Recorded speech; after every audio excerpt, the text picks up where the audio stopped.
and thank you for joining us for the virtual continuation of Bridge Builders, Conversations with Interesting People, presented by the Clinton Foundation and sponsored by Coulson Oil. My name is Ben Thielemeyer, Communications and External Affairs Manager for the Foundation. Tonight, we're joined by Kurt Kelly, co-owner of the legendary Stonewall Inn and co-founder of the Stonewall Inn Gives Back initiative. And our moderator tonight is Kendra Johnson, an Arkansas native now serving as Executive Director of Equality North Carolina and an alumna of our Presidential Leadership Scholars Program. For this special Pride Month installation of our Bridge Builders series, we wanted to celebrate diversity and inclusion in our country's history. Our panelists will look back at the historical significance of the Stonewall Inn and discuss the impact of its legacy and its modern-day efforts to welcome and empower the LGBTQ+ community. I would be remiss not to note that Bill Clinton was the first president to issue a proclamation recognizing Pride Month. He nominated more openly LGBTQ+ appointees than any administration, and he also expanded employment protections for federal employees to prohibit discrimination based on sexual orientation. It's now my pleasure to introduce a very special guest, Chelsea Clinton. Chelsea is Vice Chair of the Clinton Foundation, where she helps create economic opportunity, improve public health, and inspire civic engagement and service across the United States and around the world. She is also a teacher and an author, and a proud Stonewall Inn ambassador. Chelsea? I'm so honored to be part of this important conversation, even from afar. The Stonewall Inn is so much more than brick and mortar. It's the birthplace of the modern gay rights movement. It was the site of the Stonewall Riot of 1969, an event that is widely considered to be the single most important moment that helped catalyze the modern fight for LGBTQ rights. It is also the first LGBTQ national monument. It is an institution, it is a movement, it is a beacon, it's a fun place to be, and most importantly, it's a call to action. In full disclosure, I'm a very proud Stonewall ambassador and have very fond memories of admittedly being very hot while I was very pregnant at the 2019 commemoration of 50 years of Stonewall. And I just am thrilled to be joined by Kurt Kelly, my friend, the owner of Stonewall Inn and the co-founder of Stonewall Inn Gives Back, a nonprofit that provides year-round educational, strategic, and financial assistance to grassroots organizations across the country that support LGBTQ Americans, particularly those that are in smaller cities and in rural communities. I just adore Kurt. I always learn so much from him. I always have a good time when I'm with him.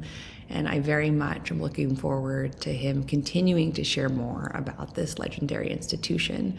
And we are really fortunate that the conversation will be moderated by Kendra Johnson, a tireless champion of LGBTQ equality. Thank you both. We're absolutely delighted to be here today. And I'm just going to dive right in with Kurt Kelly and kick off this conversation. Welcome, Kurt. I'm going to start out with the first question.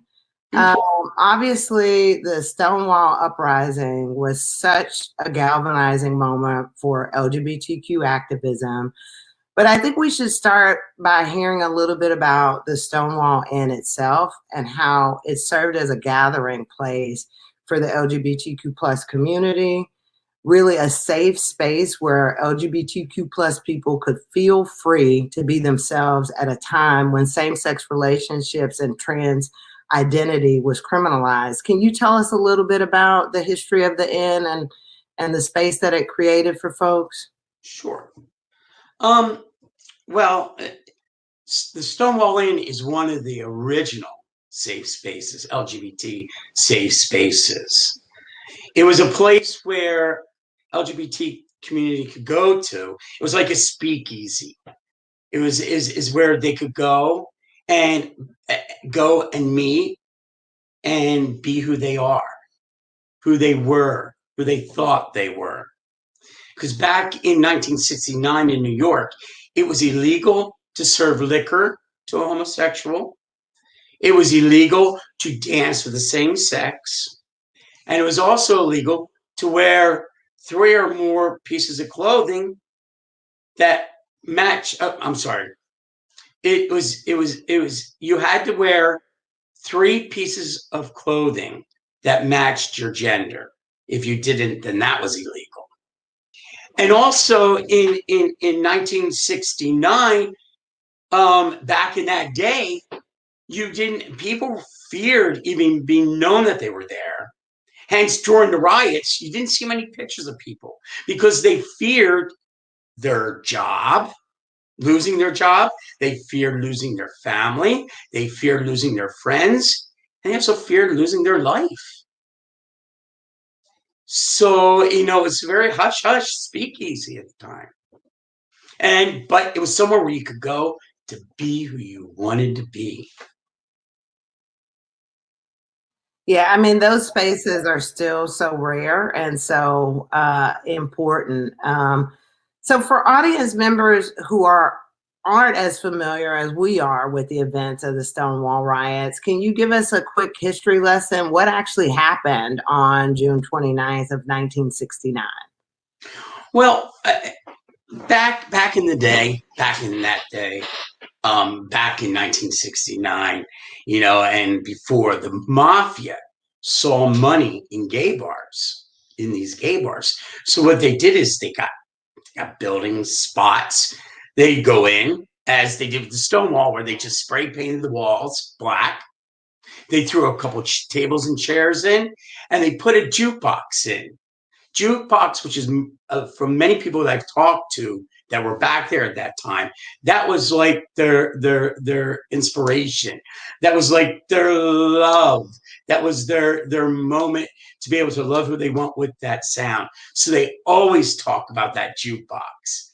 They also just threw in a bar with no running water. And what they did is they paid off the cops because it was illegal to have a gay bar back then. So they paid off the cops. And if they missed a payment that week, the cops would come in and they would extort money from the bartender and they would arrest people. And it was June 28th, 1969. And the myth is that Judy Garland's viewing was uptown. And everyone was really upset that Judy Garland had died because Judy Garland was the Madonna, the Lady Gaga of today in the gay world. So they were very upset and they were mad and they fought back for the first time. Well, I'm sorry. They got raided that night and they fought back for the first time. And the area of the Stonewall, it was the whole area, Sheraton Square there, was very gay. And so people were hearing out their windows that there was a ruckus going on at the Stonewall. So they started coming out. And before you know it, there was hundreds of people out there supporting, the Stonewall. And the cops got so scared, they barricaded themselves inside the Stonewall. And hence, a year later, we had gay pride parades. And that's why we have gay pride parades for every year, because of what happened that night where the gays fought back for the first time. Yeah, and I understood, just to flesh this out a little bit more, that actually they barricaded themselves in and then there were days of protest. So can you talk a little bit about that? Well, it was days of what you said, days of protest, where they just protest. I mean, once they had kick lines, they were dancing, so it wasn't like they were rioting, breaking things and stuff like that. They had kick lines and they were singing songs and just saying, "Hey, we're here, we're queer, hello," or whatever, So it was just many days of protesting, standing in, saying, "We're not going away. Hello, world, we're here, and we're tired of being in the closet." Yeah, I mean, I think we see that largely as a beautiful moment. And as you said, for several days following the riots, activists continued to use the Stonewall Inn as a place to spread information and build a community. And although these were certainly not the first, we had the Compton cafeteria riots before. The public support and awareness that was developed out of these events was unprecedented, as you said. Yes. So how do you think that the Stonewall riots changed public perception? Well, I feel because it happened in New York City, and back then we didn't have social media. So it took a while to find out what went on in the world. And because I think we were the #1 media, and this is my opinion, and it finally got out there. It got out to the world that the homosexuals, they're upset, the LGBT community is upset, and they want to be equal. And this is the first time, because of the media, and it happened in New York, that got out through the country. And also, there were straight allies that came out in our support too, that they saw on TV, that straight people were sticking up for the gay community, that it's time that they're accepted as a first-class citizen. And also the people, I want to say, the LGBTQ community in Kansas, they saw for the first time that they're not the only ones, that it's not just them, that other people feel the way they do, and it awakened them. So it was a time of awakening, not the first protest, but the first time it got out. Yeah, it's certainly the pivotal moment that everyone references. And as you became the Stonewall Inn owner only in 2006, can you tell us a little bit about your history with the bar and what made you decide to acquire this, historic landmark that the whole world celebrates during Pride Month as the center of our activism? Can you tell us what led you to do that? Well, I guess I got to tell the whole story here. Sit back. I always was upset how the Stonewall Inn was not treated for its historical being. It was kind of treated like a drug den, and wasn't respected. It wasn't respected at all. So I have to say, I'm okay with April 2006. My friend, who is now my partner, he came to me and said, "Hey, Kurt, what do you think about, buying the Stonewall Inn?" I go, "Yeah, of course." And he said, "Well, we heard from our Bud rep that the Stonewall Inn is going under." So, oh, okay. Yes, of course. I would love to change that personally, I would have loved to change it into a historical venue for what it was worth, for what it was, anyway, I'm sorry. So we called the management company, which was to say, I don't know if I told you, I worked at the Duplex, which was 3 buildings down from the Stonewall. So we had the same management company, and we called the management company and said, "We heard that the Stonewall is going under." And they said, "Oh, we don't know anything." So we said, "Well, if you do know, and if you do find out, we're interested." And in July, we got the call, "It's going under." So we jumped through the hoops. There's a lot going on. And by November, we signed the lease. We had to get investors because we didn't have the money to pay for it, So we got investors in. We had to do all that. I guess Tony DeChico, Bill Morgan, and Kirk Kelly, myself, were the ones that did this. They're my partners. Awesome. And in terms of history before that, did you have any connection to any of the survivors of the Stonewall riots, or what was were you a person who went to the bar on the regular? You said you were in close proximity, but can you tell me a bit more about that? Well, I went a couple times, but it was a place where no one went to. No one really wanted to go to. Yeah, I knew Tree. He's our bartender right now still. He was at the riots, and I knew him from back then also. Yes. Okay, so you've had a long history. Yes.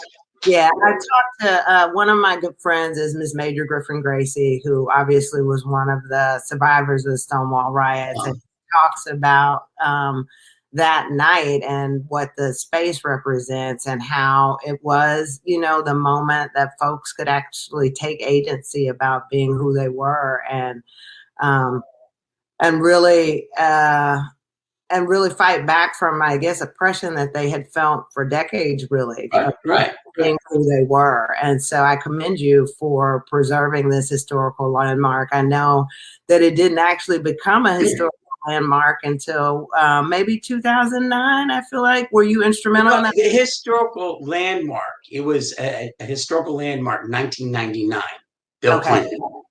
But it became a monument in 2015. National monument.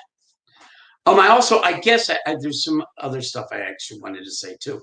Once we got the bar, and we went in there. Oops, I'm sorry. Once we signed the lease, we went in there, and it was a dump. I mean, there was holes in the wall. We knew they were rat holes. There was banquettes upstairs, the seats, banquettes. So, and when we put them out, there was bags of cocaine all over the place. It was awful. There was metal detectors, all over the club. So what we did is we decided to shut down for 6 months, clean out all that, and we gutted the place, and we wanted to make it what it would look like, what we thought it would look like as a gay bar if it was legal in the 60s, what it would look like. So we did the downstairs with wood paneling, like library wood paneling. And upstairs we did like Moulin Rouge with the gold, reds, and blacks, and made it very burlesque looking because we thought that's what it would look like. And so I remember I was in the back, and someone came in and goes, "How you doing? I'm so and so. I'm in marketing, and I want to know how you're going to market this place." And I go, "Really? Well, we're going to market it because it's the gay church. This is for lesbians, gay men, transgender, drag queens, leather daddies, bears, straight allies, and even straight people if they want to come in and say hi." So he looks at me and goes, "It'll never happen." And I looked at him, I said, "You watch it. You watch me, because it will." And it did. Well, thank you for that vision and your efforts to preserve such a remarkable space for our activism. And I know that you've taken it beyond restoration and into creating the Stonewall Inn Gives Back initiative. Can you tell us a little bit more about what made you want to start the initiative, its mission, and the work that you're doing? Well, one of our investors, who eventually became one of our partners also, Stacy Lentz, she had this party on Tuesday nights called the Stonewall Inn Gives Back, which we brought people in. We said, "Here's the room. We're a part of the community. We want to support, fundraise. Let's give back to the community." So I'm losing on the actual year, but about 5 years ago, 6 years, about 5 years ago, we decided to start the Stonewall Inn Gives Back initiative. And she's now the president CEO of the nonprofit. And it's just giving back to the community to say that we're not just a bar. We're just not making money, for us. We want to make money for the whole community. Yeah, what work are you doing? So you said that you open it up on Tuesday nights. Do you present organizations and allow people to contribute to it? Do you fundraise and then? Right. We allow the community, anyone in the community can come, and we had the Trevor Project there. I could go down the list, but my mind's not really with it right now to figure out to tell you how many. Or and they would fundraise. So we just broadened it. That was at the beginning.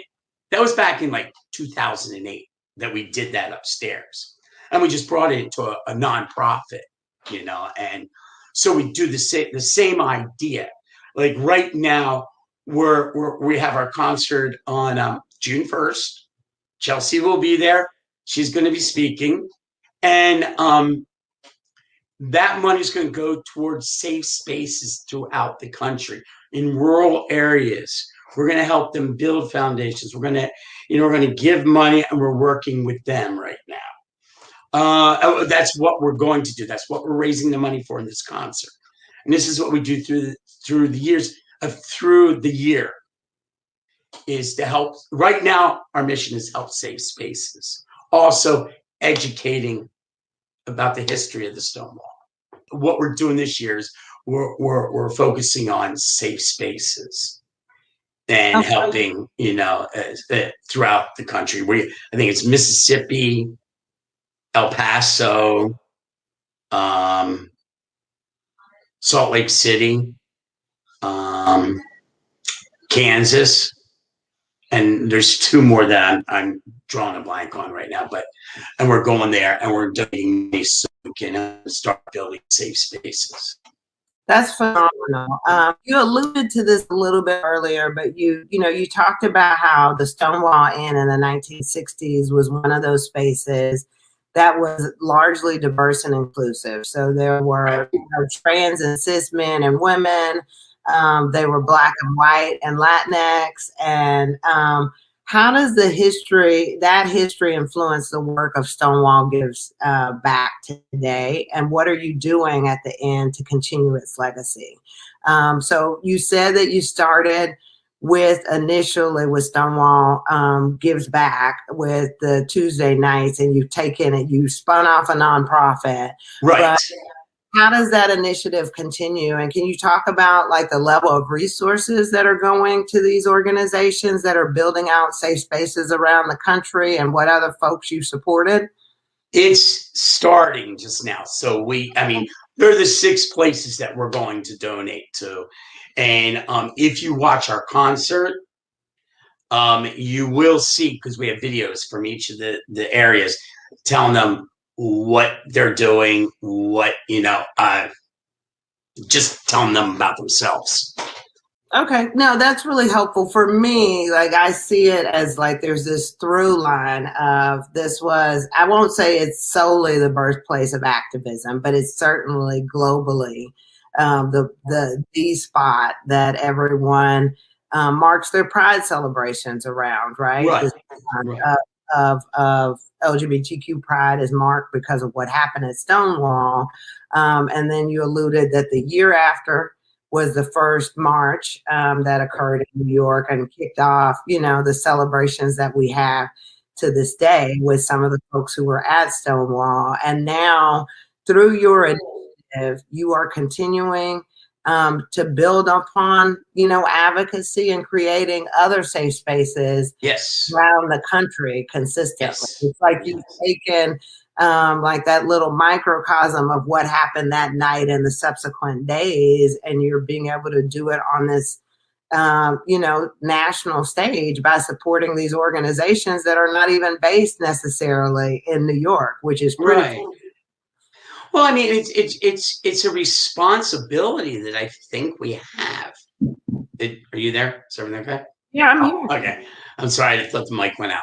It's a responsibility that we have. It's kind of like, I don't want to mention someone's name because a big star comes out. How important is it if he comes out or she comes out? How important that is to the community? It is. So the same thing with us. We have that platform to share, give. That's why it's Stonewall Inn Gives Back initiative, because we can give and we want to. It's not just about that little spot, but we have the platform as a star who comes out. They have that platform to speak out, and it helps other people. Yeah, in many ways, it's a way for the Stonewall to continue to be historic and relevant and continue to generate activism that started right there. Yes. Yeah.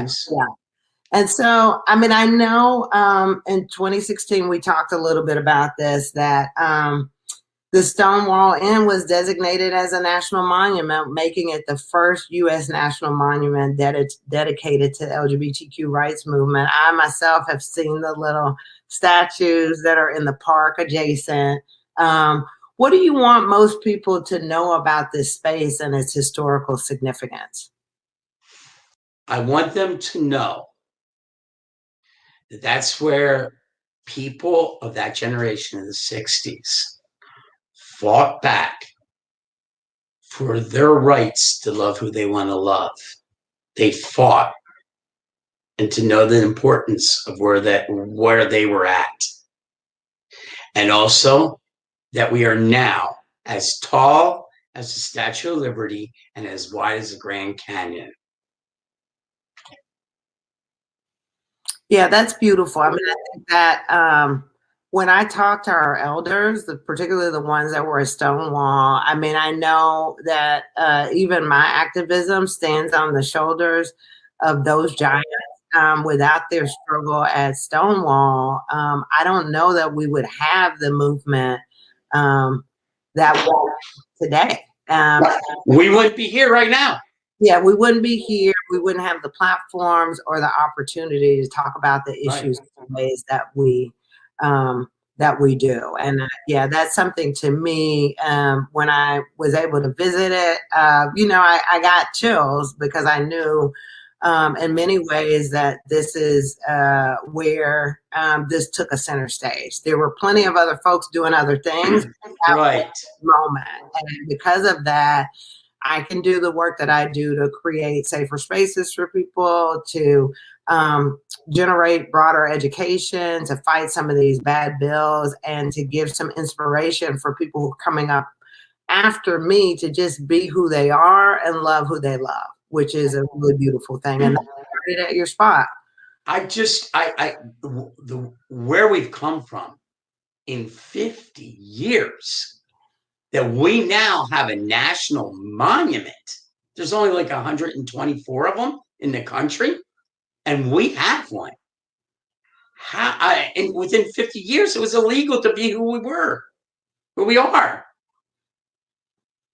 It's just an amazing feat, but we still have 50 years to go. So this is the beginning. We should be proud of how far we've come and what we've done. And we got to keep our heads high, and we got to keep on going. We just can't forget our history.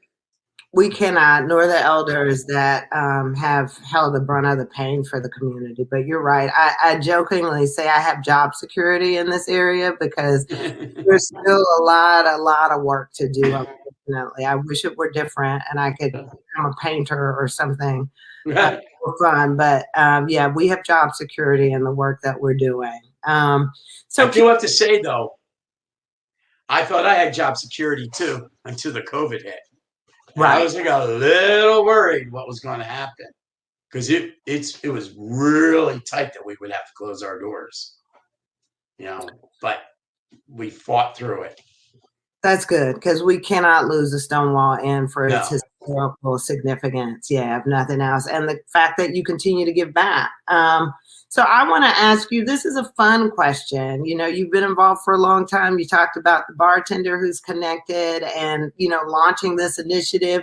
Do you have a favorite memory of your involvement with the Stonewall Inn and the Stonewall Inn Gives Back initiative? There's actually many, but I think one of the biggest was Samantha Power. Ambassador to the UN. I got a call from her and she said, I guess she was the head of the LGBTQ core at the UN at the time. And she wanted to come and it was right after the Pulse shooting. And she felt it important to come to the Stonewall Inn and have an LGBTQ core meeting there, take it out of the UN and bring it to the Stonewall. And she did. I said, sure. And she came with 22 ambassadors throughout the world. And they sent set the upstairs like the UN with the seating, and they had the little placards right there, which said Sweden and whatever the name was, and each one had a placard, and they conducted a meeting up there. And in the back of my head is, I gotta meet these people. How am I gonna meet these people? And I figure, oh, I'll give them a T-shirt, and then I'll have to shake their hand because I'll hand them the T-shirt. So I told Samantha Powers, her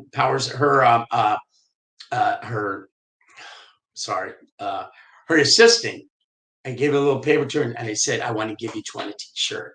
And she announced it at the end that I'll be giving a T-shirt. So I got to shake everyone's hand and say thank you for being a part of our community.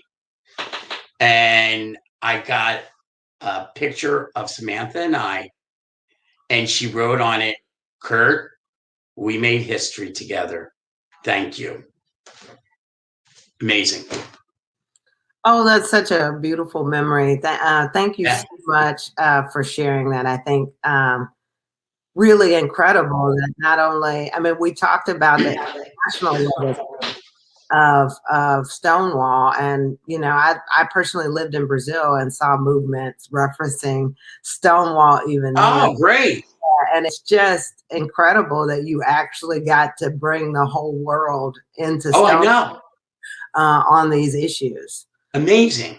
Yeah, amazing. Thank you so much for sharing that. So I do have one final question. To conclude Bridge Builders program, we invite folks to actually do a call to action to learn about more or do something that adds to the bridge that together we are building to the future.